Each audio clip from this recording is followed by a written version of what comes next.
Social media platform पर आप सभी का स्वागत है। मैं हूं विनय। तो चलिए, अभी हमें मुरैना जिले पे, और मुरैना जिले में एक बहुत ही प्रबल संगठन है जिसका नाम है करनी सेना। करनी सेना के अध्यक्ष हमारे साथ हैं, तो उनसे चलिए थोड़ा चर्चा करते हैं और जानने की कोशिश करते हैं कि आखिरकार करनी सेना है क्या, शुरुआत कैसे हुई इसकी, और करनी सेना का क्या रोल रहा है मुरैना जिले के उत्थान में। तो सर, सबसे पहले आपका स्वागत हमारे चैनल पर। बहुत बहुत स्वागत है आपका, बहुत बहुत धन्यवाद। मैं विष्णु सिंह तोमर, करनी सेना जिलाध्यक्ष मुरैना। सभी साथियों को जय श्री राम, जय भवानी, जय राजपूताना। तो जैसा कि हमारे विनय भाई हमारे साथ मौजूद हैं, तो करनी सेना एक राजपूत संगठन है जो देश का सबसे मजबूत बाहुबल संगठन है। और करनी सेना अपने मुरैना जिला में बहुत एक्टिव है और अच्छे अच्छे मुद्दों पर करनी सेना का वहाँ उपस्थित होना पाया जाता है और मजबूती से लड़ते हैं, चाहे शासन हो या प्रशासन हो या हमारा ही समाज क्यों ना हो। चलिए थोड़ा मुझे बताइए, थोड़ा इतिहास की बात करते हैं, इसके अतीत की बात करते हैं कि जो करनी सेना है इसका इतिहास क्या है, इसकी शुरुआत कैसे हुई। करनी सेना हमारे राजस्थान से चली है। 23 सितंबर 2006 में करनी सेना का उद्घाटन हुआ। करनी सेना की स्थापना हुई हमारे कालपी साहब जी के द्वारा। करनी सेना की स्थापना हुई। करनी सेना के संस्थापक हमारे कालपी जी, और जो कि करणी माता के नाम से करनी सेना का प्रारंभ हुआ। करनी सेना की जो शुरुआत आपने बता दी, थोड़ी जानकारी दे दी इसमें। अच्छा, करनी सेना के जो शुरुआत की गई तो इसके पीछे उद्देश्य क्या था? क्योंकि देख सकते हैं आप कि अगर इतिहास से बहुत सारे संगठन या बहुत सारे जो सामाजिक नैतिक जो लोग हैं, उन्होंने क्या किया, सबसे पहले अपने शुरुआती दिन देखा, कुछ कठिनाइयों का सामना करना पड़ा, उसके उत्थान के लिए, उसे ओवरकम करने के लिए, अपने आप को निजात पाने के लिए किया। तो मुझे बेसिक तौर पर बताइए, जो हमारे दर्शक देखना चाहेंगे, कि आखिरकार करनी सेना की शुरुआत भारत में क्यों की गई और इसके पीछे उद्देश्य क्या था? करनी सेना का मुख्य उद्देश्य यही था कि हमारे राजपूत समाज को छोड़ने का काम किया जा रहा था। राजपूत समाज शुरू से ही 36 कौम को लेकर चला है। 36 कौम की लड़ाई लड़ी है राजपूतों ने राज किया है। राजपूतों का वर्चस्व था, राजे रजवाड़े थे। हमारी विरासतें हमने अपने देश को दान कर दी, अपने देश के बचाने के लिए। और हमने अपने युवाओं को, अपने भाइयों को बलिदान हो गया, हमारे भाइयों का बलिदान हो गया अपने देश को बचाने के लिए।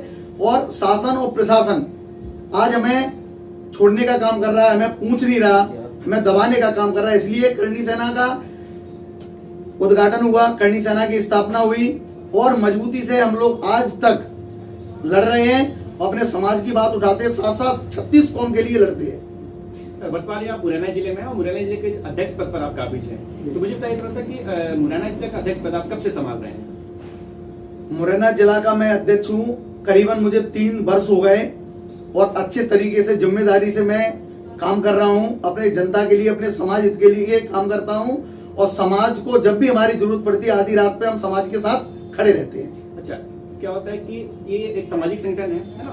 तो संगठन में क्या लोग जुड़ना भी चाहते हैं, विचारधारा समझते हैं, जानते हैं, पालन करते हैं, और आपका होता है या कह सकते हैं कि जो काम करने की पद्धति है तो उसको फॉलो करते हैं। तो मुझे बेसिक सा सवाल बताइए कि अगर कोई व्यक्ति मुरैना जिले का है या पूरे संपूर्ण भारतवर्ष का, अगर वो करनी सेना ज्वाइन करना चाहता है तो उसकी प्रक्रिया क्या है?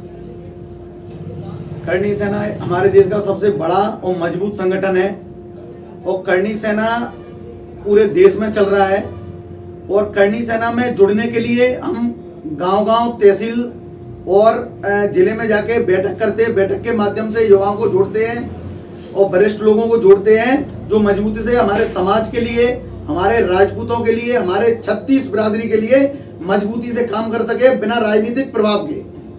और हम गांव-गांव अभियान चलाते हैं, गांव-गांव जाते हैं। करीबन हमारे जिले में 600 से 700 के बीच में करनी सैनिक जुड़े हुए मुरैना जिले से। मुझे एक सवाल बताइए, आपकी करनी सेना का जो उद्देश्य था, आप लोगों ने सामाजिक बदलाव है ना, बेसिक सामाजिक बदलाव, तो क्या बदलाव आपने पीछे 3 साल पहले का मुरैना जिला और अब के मुरैना जिले में क्या खास अंतर आपको देखने को मिल पा रहा है? पहले जो भी हुआ हो, जब से हम लोग जुड़े हैं करनी सेना में, अच्छे तरीके से जितना बन रहा है हम लोग काम कर रहे हैं। कहीं भी किसी को, गरीब और दबे कुचले लोगों को दबाने का काम किया जाता है, करनी सेना वहां खड़ी मिलती है। और करनी सेना कभी गरीब लोगों को, बेसहारा लोगों को दबने नहीं देती। करनी सेना मजबूती से काम करती है और करनी सेना जहां पहुंच जाती है, शासन प्रशासन वहां गलत काम कर ही नहीं पाता। मुझे बताइए कि अभी तक आप लोगों ने किन किन मुद्दों पर आपने विशेष अपनी जो जानकारी दी है, पहल की है, या किन मुद्दों को लेकर आपने अपने आवाज उठाई है? करनी सेना का शुरू से रहा है आरक्षण को लेकर, और एट्रोसिटी एक्ट है, बिना जांच के कार्रवाई नहीं होनी चाहिए, और गौ माता की सेवा, गौ माता को राष्ट्रमाता घोषित किया जाए, और जो हमारा समाज पीछे पिछड़ रहा है उसको आगे ले आने का काम करती है करनी सेना। और बड़े बड़े मुद्दे, चाहे रूअर का शहीद स्मारक रहा हो, चाहे बच्ची के साथ बलात्कार हुआ वो केस रहा हो, या फिर हमारे पुलिस प्रशासन के द्वारा कोई गलत कार्य किया होगा, उसमें करनी सेना ने अपनी वजनदारी से अपनी बात मनवाने का काम किया है और कार्य को पूर्ण करके दिखाया है। जब आपसे मैं बात कर रहा था अभी, तो आपने एक बहुत बार जिक्र किया कि गौवंश या गौ माता का आपने बहुत बार संरक्षण किया, उनके बारे में विशेष पहल की यहाँ पे। तो ऐसा क्षेत्र में आपको ऐसा क्या लगा था उस समय पे कि आपको इस विशेष चीज की जरूरत पड़ी? क्योंकि भारतवर्ष में, संपूर्ण भारतवर्ष में गौ माता का दर्जा दिया है उसको, क्योंकि हमारी आत्मा कहती है, हमसे उसका जीवन जो है लगा हुआ है, जुड़ा हुआ है, संस्कृति का एक हिस्सा है गौ माता हमारी। तो यहाँ आपको ऐसा क्या लगा कि क्या आपने विशेष पहल की गौ माता के लिए? यहाँ पे गाय को हम माँ मानते हो, माँ तो माँ होती है, जिसने हमें जन्म दिया है, उसको हम दर बदर की ठोकर खाते कैसे देख सकते हैं? तो हमने देखा कि गाय हमारी भूखों मर रही है बेचारी, दर बदर की ठोकरें खा रही है, एक्सीडेंट हो रहे हैं, उनकी सुनवाई कोई नहीं कर रहा, ना शासन ना प्रशासन। गाय आज की डेट में सबसे बड़ा मुद्दा बन गया है, किसान भी उनसे परेशान है, और वो भी बेचारी इतनी दुखी है, उनको रहने के लिए, खाने के लिए कोई व्यवस्था नहीं है। तो करनी सेना ने एक मुहिम चलाई, जहाँ भी हमको घायल पशु गौ माता दिखे या गौवंश दिखे, हम उनका उपचार करेंगे, उनके लिए आवाज उठाएंगे। हमने बड़े बड़े धरने किए गौ माता के लिए, और कहीं ना कहीं हमने उनको राहत दिलाने का भी काम किया है। 2-3 गौशाला है, अपने पुरसा में थी एक, और इधर बुधारा थी, 2-3 को हमने बंद थी, सुचारू रूप से चालू करवाने का वजनदारी से काम किया है। और आज की डेट में इतने अपन ने शून्य से काम चालू किया था। आज हमारे क्षेत्र में, मुरैना जिले में, इतने गौ सेवक हैं कि गौ माता अगर दिखे ना तो जाने नहीं, वरना कहीं दिखती है तो हमारे भाई उन्हें तत्काल डॉक्टरों से फोन करके, भाइयों को फोन करके तुरंत इलाज करवाते हैं और गौशाला पहुंचाते हैं। चलिए थोड़ा फैक्ट की बात करते हैं। मुझे अनुमानित बताइएगा, बीते 1 साल में या इस वर्ष में, आपने जनवरी से लेकर अभी अक्टूबर तक में कितने गौ माताओं को आपने सुरक्षित किया है?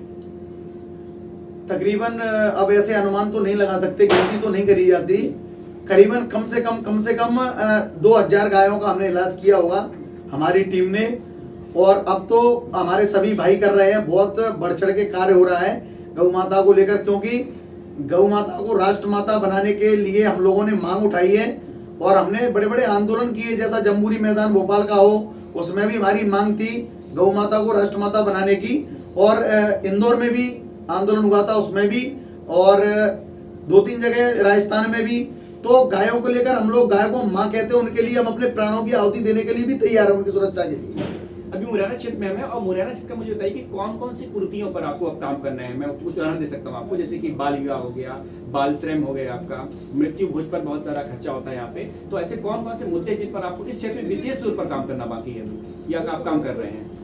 और अपना यही उद्देश्य था कि मृत्यु भोज बंद होना चाहिए पूर्णतः, क्योंकि इसमें सामाजिक प्रेशर में आके मध्यम वर्ग के लोग, निम्न वर्ग के लोग कहीं ना कहीं अपनी इज्जत बचाने के लिए, जैसे उनका व्यक्ति चला गया, पिताजी उनके चले गए, माताजी चली गई, वो दुख से नहीं उबर पाए, उनको 10-20 लाख से दबा दिया जाता है। तो ये काम बंद होना चाहिए। समाज से अपील करता हूँ, समाज में काम भी चल रहा है। और बाल विवाह को लेकर, जैसे हमारी बच्चियां हैं, शादी के तुरंत बाद कोई अनहोनी हो जाती है, तो उन पे भी काम होना चाहिए, मतलब उनका पुनर्विवाह होना चाहिए, क्योंकि उनका जीवन बहुत बड़ा है, तो कैसे जीवन कटेगा। देखिए, समाज जो युवा वर्ग होता है, वो समाज का, देश का रीढ़ होती है, यानी कि स्टैंड अप होता है। तो मुझे बता दीजिए आप कि समाज में जो लोग अभी युवा वर्ग हैं, खासकर सारे बच्चे, लगभग कह सकता हूँ कि 12 वर्ष से लेकर के 35-40 वर्ष के जो बीच के कैटेगरी के लोग होंगे, वो सारे के सारे सोशल मीडिया से इन्फ्लुएंटेड हैं। अगर आप कुछ भी कीजिए, चाहे वो पॉजिटिव या नेगेटिव, बहुत ज्यादा प्रभाव पड़ता है। तो ऐसे जो लोग हैं, उनके लिए आपको क्या कहना है? सोशल मीडिया का क्या महत्व है इसमें? आज के जमाने में सोशल मीडिया एक बहुत बड़ा प्लेटफॉर्म है। यहाँ आप घर पे बैठे सोशल मीडिया पे सब कुछ देख सकते हैं। तो सोशल मीडिया का दुरुपयोग नहीं करना चाहिए, युवा पीढ़ी को सदुपयोग करना चाहिए। सोशल मीडिया एक इतना बड़ा प्लेटफॉर्म है, वहां से तुम्हारा धंधा बिजनेस भी चल सकता है, और आगे भी अपन प्रोग्रेस कर सकते हैं। तो गलत दिशा में न जाते हुए अच्छे वे में काम करें और सोशल मीडिया को एक अपना बिजनेस बनाएं और सोशल मीडिया के माध्यम से अपने आप को फेमस बनाएं और अच्छे कार्य करें। मुझे बताइए कि तोरसा और ये आपका जो अंबा मुरैना क्षेत्र है आपका, इसमें आपका फ्यूचर प्लान क्या है कि आगे चलकर के इन मुद्दों पर आपको विशेष तौर पर काम करना है? हमें सर्वप्रथम युवाओं के लिए नशा मुक्ति करना है। हमारे युवा पीढ़ी नशे में लिप्त होती चली जा रही है, जिससे हमारा भविष्य विकलांग हो रहा है और भविष्य को हमारे युवाओं की जरूरत है और युवा ही हमारे देश का भविष्य, इनके हाथ में ही भविष्य की कमान सौंपी जाएगी। भारत माता की जिम्मेदारी इनके ही कंधों पर है। तो सर्वप्रथम नशा मुक्ति हम चाहते हैं, नशा मुक्ति पे हम काम भी कर रहे हैं, भविष्य में और भी आगे करेंगे। चलिए, मेरा एक आखिरी सवाल ऐसा कि आप क्या संदेश देना चाहते हैं जो वीडियो हमारे देख रहे हैं, या कह सकते हैं आपके जो सदस्य करनी सेना के, उनके लिए क्या विशेष अपील या संदेश है आपका? सभी करनी सैनिकों को और सभी हमारे राष्ट्र प्रेमियों को मेरा यही संदेश है, सर्वप्रथम समाज हित में कार्य करें, अच्छे कार्य करें और गरीब लोगों का सहारा बने और नशे से दूर रहें और जो भी अपने माता पिता की सेवा करें और जब कुरीतियों को छोड़कर अच्छे वे में अच्छे रूप में कार्य करें, समाज को एक नई दिशा दें और मेरा यही कहना है सभी युवा साथियों से, सर्वप्रथम शिक्षा की ओर आगे बढ़ के आए। धन्यवाद सर हमसे बात करने के लिए। तो देखिए, अभी हम सुन रहे थे विष्णु तोमर जी को, जो कि करनी सेना के जिला अध्यक्ष हैं। तो जैसा आप लोग भी सुन रहे थे, इन्होंने बताया कि कैसे समाज में जो अलग अलग प्रकार की कुरीतियां उसे हमें खत्म करना है और खत्म क्यों करना चाहिए।